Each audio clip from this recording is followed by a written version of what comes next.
Hello అండి, అందరికీ నమస్కారం. నేను మీ Veerabrahmam, consultant pharmacist B pharmacy. Welcome back to our channel pharma and health YouTube channel. Videos చేయక చాలా కాలం అయిపోయింది, అందరూ క్షమించాలి, కుదరలేదు. ఇప్పటి నుంచి రెగ్యులర్గా వీడియోస్ వస్తూ ఉంటాయి, ఫాలో చేయండి. ఒక విషయం గుర్తుపెట్టుకోండి, ఏ మనిషి అయినా సరే ఆరోగ్యంగా ఉన్నప్పుడు అతనికి స్వర్గంలో ఉన్నట్టు అనిపిస్తుంది. అదే అనారోగ్యంతో ఉన్నాడు అనుకోండి, నరకంలో ఉన్నట్టు అనిపిస్తుంది. ఆ అనారోగ్యం ఏంటి, ఎందుకు నరకంలో ఉంటున్నట్టు అనిపిస్తుంది అనేది అది అనుభవించే వాళ్ళకి అసలు చెప్పక్కర్లేదన్నమాట.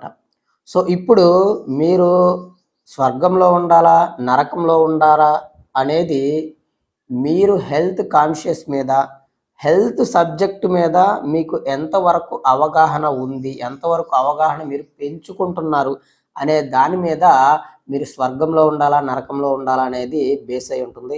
అండ్ వన్ మోర్ థింగ్, మన ఛానల్లో వచ్చే వీడియోస్ అన్నీ కూడాను మీరు ఆల్రెడీ స్వర్గంలో ఉంటే నరకంలోకి వెళ్లకుండా, ఒకవేళ నరకంలో ఉంటే నరకంలో నుంచి, అనారోగ్యంలో నుంచి ఆరోగ్యంగా ఎలా ఉండాలి, ఏ సప్లిమెంట్ తీసుకోవాలి ఏంటి అనేది చాలా క్లియర్గా, క్రిస్టల్ క్లియర్గా నేను మన వీడియోస్లో చెప్తా ఉంటాను. సో మన ఛానల్ని ఫాలో అవ్వండి, షేర్ చేయండి. ఎక్కువ సోది చెప్పకుండా డైరెక్ట్గా సబ్జెక్ట్లోకి వెళ్తే, ఈరోజు నేను ఈ వీడియోలో చెప్పే సబ్జెక్టు మీకు చాలా ఉపయోగపడుతుంది. అండ్ ఈ సబ్జెక్టు ఏ డాక్టర్ కూడా మీకు చెప్పలేడు. ఎందుకు అని అంటే డాక్టర్స్కి పాపం ఇంత క్లియర్గా చెప్పడానికి టైం ఉండదు కనుక, యాజ్ ఏ ఫార్మసిస్ట్గా నాకు ఈ సబ్జెక్టు మీకు తెలియపరచాల్సిన బాధ్యత ఉంది కాబట్టి నేను చెప్తున్నాను. సో దీన్ని ఫాలో అవ్వండి. ఈ వీడియో చివరి వరకు చూసి అన్ని విషయాలు తెలుసుకోండి.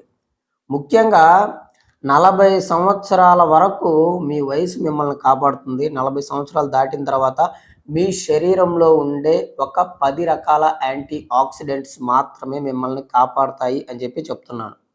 సో అయితే ఆ 10 రకాల యాంటీ ఆక్సిడెంట్స్ ఏంటి, అవి మిమ్మల్ని ఏ రకంగా కాపాడుతాయి అనేది ఈ వీడియోలో నేను క్లియర్గా చెప్తాను. మీరు ఎప్పుడైనా free radicals and oxidative stress అనే ఈ 2 రకాల పదాలని ఎప్పుడైనా మీరు విన్నారా? వీటి గురించి మీకు ఎవరు చెప్పరు. దాదాపుగా 95% పీపుల్స్కి పైగా వీటి గురించి అసలు తెలియదు. మనం మాట్లాడుకుంటే 40 సంవత్సరాల తర్వాత వచ్చే క్రానిక్ డిజీజెస్, డిజార్డర్స్ ఏవైతే ఉన్నాయో వాటిల్లో 70% పైగా డిసీజెస్ ఇవి 2 ప్రాబ్లమ్స్ వల్లే, అంటే ఈ ఫ్రీ రాడికల్స్, ఆక్సిడేటివ్ స్ట్రెస్ కారణంగానే మీకు వస్తున్నాయి అనేది మీలో ఎంతమందికి తెలుసు? అసలు దీని గురించి మీకు క్లియర్గా అర్థం అవ్వాలి అని అంటే ఒక్క నిమిషం నేను చెప్పేది ఎజ్యూమ్ చేసుకోండి మీ బ్రెయిన్లో. ఒక 5 లైన్లు ఉన్న హైవే ఉంది. హైవే నిండా కార్లు వెళ్తున్నాయి. ప్రతి లైన్లో కారు ఒకే వేగంతో వెళ్తా ఉంది అనుకుంటే, 5వ లైన్లో ఉన్న కారు ఏమవుతుంది అంటే దానికి ఎదురుగా సడన్గా ఒక గుంత వచ్చింది. సో ఆ గుంతని తప్పించబోయి కానీ, ఆ గుంతలోకి దిగి పైకి ఎక్కటం వల్ల కానీ 5వ లైన్లో ఉన్న కారు 6వ లైన్లోకి వచ్చి 4వ లైన్లోకి వచ్చి దాన్ని ఢీ కొడుతుంది. అప్పుడు 4వ లైన్లోది ఏం చేస్తుంది? 3rd లైన్లోకి వస్తుంది. 3rd లైన్లోది 2nd లైన్లోకి వస్తుంది. 2nd లైన్లోది 1st లైన్లోకి వస్తుంది. అలా ప్రతి ఒక్కటి ఒకదానితో ఒకటి ఢీకొని డ్యామేజ్ అవ్వటమే కాకుండా మీకు వెనకమాల వచ్చే కార్స్ ఏవైతే ఉన్నాయో అవన్నీ కూడా మీకు ట్రాఫిక్ జామ్ అయిపోతుంది అనమాట. సో ఇక్కడ మీరు తెలుసుకోవాల్సింది ఏంటంటే, ఈ హైవే ఏదైతే ఉందో హైవేని మీ శరీరం అనుకుంటే, హైవే మీద వెళ్ళే కార్స్ ఏవైతే ఉన్నాయో అవి మీ శరీరంలో ఉన్న కణాలు అన్నమాట. అయితే ఈ గొంత ఉంది కదా, ఈ గొంతే ఫ్రీ రాడికల్ అనమాట. మరి ఇప్పుడు హైవేలో కార్లన్నీ సక్రమంగా వెళ్ళాలి అంటే ఆ గొంతుని పూర్తి చేయాలి. గొంతుని పూర్తి చేయడానికి మనకి కంకర, తారు అవన్నీ వేసి గొంతును పూర్తి చేస్తారు. మరి మనకి బాడీలో ఫ్రీ రాడికల్స్ని న్యూట్రలైజ్ చేయాలి, వాటిని తగ్గించాలి అంటే మన బాడీలోకి ఉన్న హీరోసే ఈ యాంటీ ఆక్సిడెంట్ అన్నట్టు. సో ఇప్పుడు మీకు ఇంకా క్లియర్గా అర్థం అవ్వాలి అని అంటే, ఫుడ్ తీసుకుంటున్నారు అబ్బా రోజు, అది ఏ ఫుడ్ అయినా కానివ్వండి, కార్బోహైడ్రేట్స్ కానీ, ప్రోటీన్స్ కానీ, ఫైబర్ కానీ, ఫ్యాట్ కానీ, ఏది తీసుకున్నా సరే మీకు గ్లూకోజ్గా కన్వర్ట్ అవుతుంది. ఆ గ్లూకోజ్ నుంచి ఏటీపీ ప్రొడక్షన్ జరుగుతుంది. ఈ ఏటీపీయే మన బాడీకి కావలసిన మెయిన్ ఎనర్జీ సోర్స్ అనమాట. మన బాడీ రన్ అవడానికి, మన బాడీ ఫంక్షనింగ్ జరగటానికి మెయిన్ ఫ్యూయల్ ఈ ఏటీపీ. అయితే ఈ ఎనర్జీ ప్రొడక్షన్ జరిగే క్రమంలో మీ బాడీలో కొన్ని రకాల సైడ్ ఎఫెక్ట్స్ అనేవి వస్తూ ఉంటాయి. సో ఆ సైడ్ ఎఫెక్ట్సే ఈ ఫ్రీ రాడికల్స్ జనరేట్ అవ్వటం అనమాట.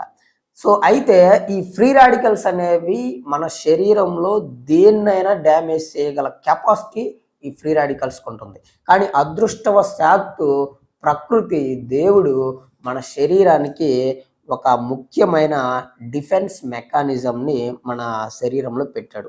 సో ఆ డిఫెన్స్ మెకానిజం ఏం చేస్తుంది అంటే, మీకు ఈ ఫ్రీ రాడికల్స్ ఎప్పుడైతే వస్తూ ఉంటాయో వాటిని అన్నిటిని న్యూట్రలైజ్ చేసి మీకు ఏ రోగాలు రాకుండా మీ బాడీని ప్రొటెక్ట్ చేస్తూ ఉంటుంది ఈ డిఫెన్స్ మెకానిజం. కానీ ఎప్పుడైతే మీరు అన్హెల్దీ డైట్ కానీ అన్హెల్దీ లైఫ్ స్టైల్ కానీ ఫాలో అవుతారో, అంటే లైక్ ప్రాసెస్ చేసిన ఫుడ్ తీసుకోవటము, ఎక్కువగా ఆల్కహాల్ తీసుకోవటము, ఇంకపోతే స్ట్రెస్ బాగా ఎక్కువ ఫీల్ అవటము, రాత్రుల పూట నిద్ర పోకపోవటం, నిద్ర పట్టకపోవటం, ఇలాంటి ప్రాబ్లమ్స్ ఎప్పుడైతే మీరు ఎక్కువగా ఫేస్ చేస్తూ ఉంటారో అప్పుడు మీ బాడీలో ఈ ఫ్రీ రాడికల్స్ అనేవి బాగా ఎక్కువైపోతాయి. బాగా ఎక్కువైపోయినప్పుడు మీ బాడీలో ఉండే ఈ డిఫెన్స్ మెకానిజము వాటిని న్యూట్రలైజ్ చేయలేక అప్పుడు ఆ డిఫెన్స్ మెకానిజం చేతులెత్తేస్తుంది. అది చేతులెత్తేసినప్పుడు ఈ ఫ్రీ రాడికల్స్ అనేవి ఇంకా వేలు లక్షల కోట్ల సంఖ్యలో పెరిగిపోతూ ఉంటాయి. దానినే ఆక్సిడేటివ్ స్ట్రెస్ అని అంటారు. సో ఈ ఆక్సిడేటివ్ స్ట్రెస్ వచ్చినప్పుడు మీ బాడీని కాపాడటానికి వచ్చే హీరోనే ఈ యాంటీ ఆక్సిడెంట్. ఎవరికైతే ఈ యాంటీ ఆక్సిడెంట్స్ డెఫిషియన్సీ ఉంటుందో వాళ్ళకి ఈ ఆక్సిడేటివ్ స్ట్రెస్ వల్ల మనకి దాదాపుగా 8 రకాల క్రానిక్ డిజార్డర్స్ అనేవి వచ్చే ఛాన్స్ ఉంది. వాటిల్లో ఒకటి కార్డియాక్ డిసీజెస్ లైక్ ఎథెరోస్క్లెరోసిస్ కానివ్వండి, బీపీ కానివ్వండి, హార్ట్ ఫెయిల్యూర్ కానివ్వండి, హార్ట్ అటాక్ కానివ్వండి, ఇలాంటివి. 2 diabetes, 3 cancer, 4 neuro degenerative diseases. అంటే ఏంటి, మీకు నెర్వ్ డ్యామేజ్ అవటం కానీ, ఆల్జిమర్స్ డిసీజ్ కానీ, పార్కిన్సోనిజం కానీ, మల్టిపుల్ స్క్లెరోసిస్ కానీ, డిప్రెషన్ కానీ, ఇలాంటివన్నీ కూడా న్యూరో డీజనరేటివ్ డిసీజెస్ అనమాట. ఇవి ఆక్సిడేటివ్ స్ట్రెస్ ఏర్పడినప్పుడు మీ బాడీలో వస్తూ ఉంటాయి. తర్వాత 5వది ఇమ్యూనిటీ సిస్టమ్ డిజార్డర్స్, అంటే ఆటో ఇమ్యూన్ డిసీజెస్. 6వది స్కిన్ ప్రాబ్లమ్స్ లైక్ అలర్జీస్ కానివ్వండి, ఏసిఎన్ఈ కానివ్వండి, ఎగ్జిమా కానివ్వండి, సోరియాసిస్ కానివ్వండి, ఇలాంటివి. 7వది ప్రీమెచ్యూర్ ఏజింగ్, అంటే చాలామంది 20-30 సంవత్సరాలకే ఏదో 40-50 సంవత్సరాల వయసు ఉన్న వాళ్ళలాగా కనబడతా ఉంటారు. దానికి కారణం ఆక్సిడేటివ్ స్ట్రెస్ అనమాట. 8 ఐ ప్రాబ్లమ్స్. ఇలాంటివన్నీ కూడా మీ బాడీలో ఆక్సిడేటివ్ స్ట్రెస్ అనే ఒక ప్రక్రియ జరగటం కారణంగా ఇవన్నీ కూడా మీకు వస్తూ ఉంటాయి. ఇక్కడ మీరు ముఖ్యంగా గుర్తుపెట్టుకోవాల్సిన విషయం ఏంటంటే, వీటిని ఈ ఆక్సిడేటివ్ స్ట్రెస్ని కంట్రోల్ చేసి ఫ్రీ రాడికల్స్ని న్యూట్రలైజ్ చేసి మీ బాడీని ఇప్పుడు నేను చెప్పిన 8 రకాల డిసీజెస్ నుంచి కాపాడటానికి ఉన్న 10 రకాల యాంటీ ఆక్సిడెంట్స్ ఏ అయితే ఉన్నాయో అవి ఒకసారి చూడండి. 1 melatonin, 2 vitamin C, 3 vitamin E, 4 coenzyme Q10, 5 astaxanthin, 6 vitamin A, 7 selenium, 8 glutathione, 9 RALA, 10 resveratrol. ఈ 10 రకాల యాంటీ ఆక్సిడెంట్స్ ఏవైతే ఉన్నాయో వీటిల్లో కేవలం 4 రకాల యాంటీ ఆక్సిడెంట్స్ మాత్రమే మీకు మీ బాడీలో ప్రొడక్షన్ జరుగుతాయి. రిమైనింగ్ 6 ఉన్నాయి చూసారా, ఆ 6 రకాల యాంటీబయాటిక్స్ మీరు బయట నుంచి ఫుడ్ ద్వారా తీసుకుంటే మాత్రమే మీ బాడీలోకి వస్తాయన్నమాట. ఈ 4 రకాలు మాత్రమే మీ బాడీలో ప్రొడక్షన్ జరుగుతాయి. నేను థంబ్నెయిల్లో ఒకటి పెట్టాను హెడ్డింగ్, 40 సంవత్సరాల వరకు మీ వయసు మిమ్మల్ని కాపాడుతుంది అని చెప్పాను. సో అయితే 40 సంవత్సరాల వరకు మీ వయసు మిమ్మల్ని కాపాడటానికి ముఖ్య కారణం ఏంటంటే, ఇప్పుడు ఈ 4 రకాల యాంటీ ఆక్సిడెంట్ ఏదైతే మీ బాడీలో ప్రొడక్షన్ జరుగుతున్నాయో ఆ 4 రకాలు ఏంటి అని అంటే, 1 melatonin, 2 coenzyme Q10, 3 glutathione, 4 RALA. ఈ 4 రకాలు మీకు బాడీలో ప్రొడక్షన్ జరుగుతాయి. గుర్తుపెట్టుకోండి, ఇవి 4 రకాలు మీకు 40 సంవత్సరాలు వచ్చేంత వరకు మీరు ఏ తిన్నా తినకపోయినా సరే మీ బాడీలో ప్రొడక్షన్ జరుగుతూ ఉంటాయి. వన్స్ మీకు 40 ఇయర్స్ క్రాస్ అయింది అనుకోండి, 40 ఇయర్స్ క్రాస్ అయిన తర్వాత నుంచి మీకు ఏజ్ పెరిగే కొద్దీ ఈ యాంటీ ఆక్సిడెంట్స్ ప్రొడక్షన్ ఏదైతే ఉందో అది తగ్గిపోతూ ఉంటుందన్నమాట. అప్పుడు మీరు ఫుడ్ నుంచి తీసుకోకుండా మీ బాడీలో తయారయ్యే యాంటీ ఆక్సిడెంట్ డిక్రీజ్ అయిపోవటం వల్ల మీకు ఆక్సిడేటివ్ స్ట్రెస్ ఎక్కువగా వచ్చే ఛాన్స్ ఉంది. ఇందాక నేను చెప్పే 8 రకాల డిసీజెస్లో ఏదో ఒకటి కానీ 2 కానీ వచ్చే ఛాన్సు చాలా ఎక్కువ ఉంది. 100కి 90% ఉందన్నమాట. 90% ఉందన్నమాట. కాబట్టి మీరు మీ బాడీకి ఏ అయితే లక్షణాలు కనబడుతున్నాయో, ఏ అయితే సిమ్టమ్స్ కనబడుతున్నాయో, ఏ అయితే సమస్యలు కనబడుతున్నాయో వాటిని బట్టి మీకు ఏ రకమైన యాంటీ ఆక్సిడెంట్ డెఫిషియన్సీ ఉందో వాటిని ఖచ్చితంగా 40 సంవత్సరాలు దాటిన తర్వాత మీ ఫుడ్లో కనుక లేదంటే సప్లిమెంట్ తరపు నుంచి కానీ ఖచ్చితంగా మీరు రీప్లేస్ చేసుకోవాల్సిన అవసరం ఉంది. మీ బాడీకి యాంటీ ఆక్సిడెంట్స్ రిక్వైర్మెంట్ అనేది 100% ఉంది అనేది నేను చెప్తున్నాను. అండ్ ఇంకొక విషయం ఏంటంటే చాలామందికి మరి ఆక్సిడేటివ్ స్ట్రెస్ వచ్చిందని మేము ఎలా తెలుసుకోవాలి, దానికి ఏమైనా సిమ్టమ్స్ ఉంటాయా, లేదు అంటే టెస్ట్లు ఏమైనా ఉంటాయా మనం క్లియర్గా తెలుసుకోవడానికి అని చాలామంది డౌట్ అనమాట.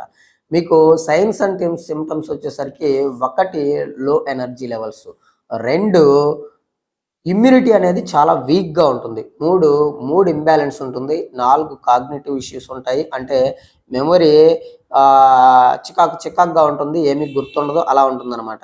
తర్వాత జాయింట్స్ కూడా డిస్కంఫర్టబుల్గా ఉంటాయి. లాస్ట్గా ప్రీమెచ్యూర్ ఏజింగ్ ఉంటుంది, అంటే వయసు చిన్నగానే ఉన్నప్పుడు పెద్ద వయసు ఉన్నలాగా కనిపిస్తూ ఉంటారనమాట. సో ఇవన్నీ కూడా మీకు ఆక్సిడేటివ్ స్ట్రెస్ ఉన్నప్పుడు ఉండే లక్షణాలు అనమాట. ఈ లక్షణాలు కొన్ని రకాల విటమిన్స్, మినరల్స్ డెఫిషియన్సీ ఉన్నప్పుడు కూడా ఉంటాయి. సో మీరు వాటి వల్ల డెఫిషియన్సీ ఉండటం వల్ల ఈ లక్షణాలు ఉన్నాయంటే ఫస్ట్ మీరు వాటిని కరెక్ట్ చేసుకొని వాటిని ఆప్టిమల్ లెవెల్స్కి తెచ్చుకొని అప్పుడు కూడా మీకు ప్రాబ్లం క్లియర్ అవ్వలేదు అంటే అప్పుడు మీకు ఆక్సిడేటివ్ స్ట్రెస్ ఉన్నట్టు మీకు అర్థం అనమాట. అయితే మరి ఆక్సిడేటివ్ స్ట్రెస్ ఉంది అని తెలుసుకోవడానికి ఏమైనా టెస్ట్లు ఉన్నాయంటే 2 రకాల టెస్ట్లు అయితే ఇప్పుడు ఉన్నాయి.